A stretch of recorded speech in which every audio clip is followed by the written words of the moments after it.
Hello, my fellow American people. This is We the People coming to you with a public service announcement from a private entity. Today's topic is the Federal Reserve Notes, the Federal Reserve Act of 1913, and our common law remedy found therein. Most people ask, why would we need a common law remedy to our current monetary system? The answer to that is simple. We'll go over why and everything. But the answer is to have a non elastic currency, something that cannot be either inflated or deflated. It is a set value that is known as an inelastic currency. Federal Reserve notes are an elastic currency. Okay, jumping right in. An act The Federal Reserve Act of 1913 is an act to provide for the establishment of the Federal Reserve banks to create a form of elastic currency. Okay, the 1789 Judiciary Act, which states saving people in all cases a common law remedy where the common law is competent to give it. This is why we cannot be shackled to Federal Reserve notes, and we cannot accept them as our only wages and our only exchange for our sweat equity or our work. Section 16 of the Federal Reserve Act. They shall be redeemed in gold on demand from the Treasury of the United States or in gold or lawful money at any Federal Reserve Bank. Okay, that means that in the past, you could have taken your Federal Reserve notes, gotten gold or silver on demand from the Treasury of the United States or the Federal Reserve Banks. Reading into the 16th section of the Federal Reserve Act carefully, Federal Reserve notes are for Federal Reserve banks and bankers. In layman's terms, that means if you accept Federal Reserve notes as monies, then you are considered a Federal Reserve bank. This means to restate remedy, one could redeem lawful money with their Federal Reserve notes at the Treasury or Federal Reserve Bank. The Federal Reserve Act of 1913 was supposed to only last 20 years, from 1913 to 1933, at which point we were to redeem our gold or lawful money. The Federal Reserve banks are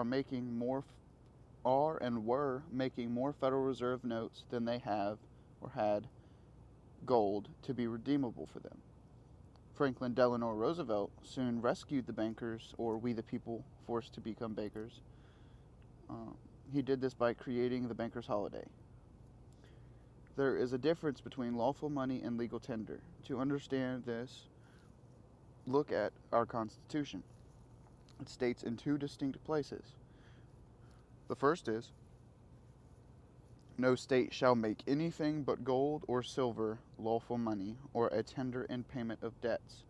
The other area where it discusses it is to Congress, about keeping the value of the coin weighted or proper. Between 1789 and 1861, Lincoln believed there was an extraordinary occasion. Since 1861, there has been an occasion where the Secretary or the President can call a banker's holiday.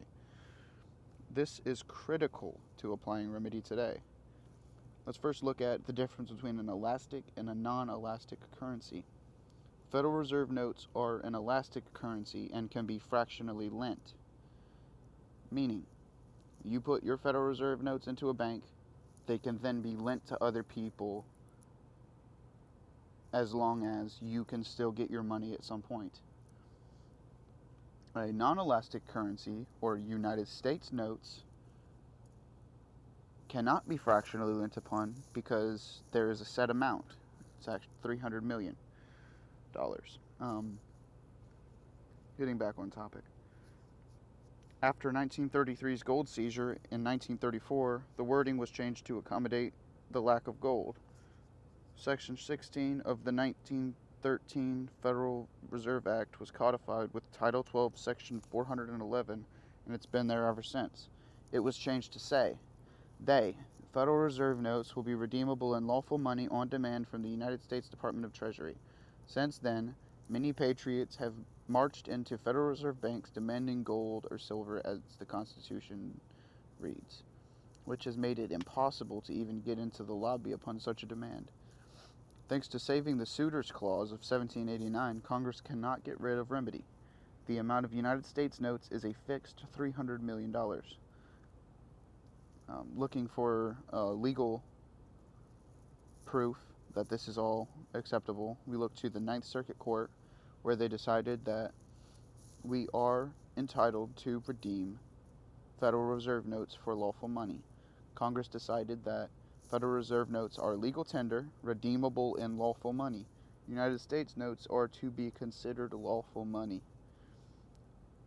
SDRs are paper gold. SDR stands for Special Drawers Rights. Coins do not say Federal Reserve or United States note.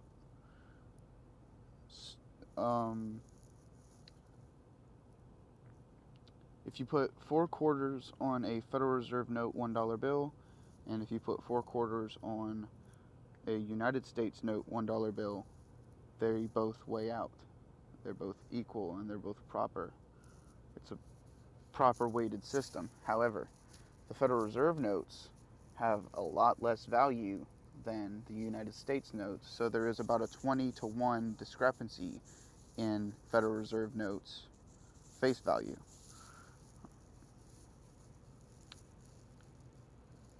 To truly own land, you must purchase with lawful money and not private debt. Federal Reserve notes are private debt.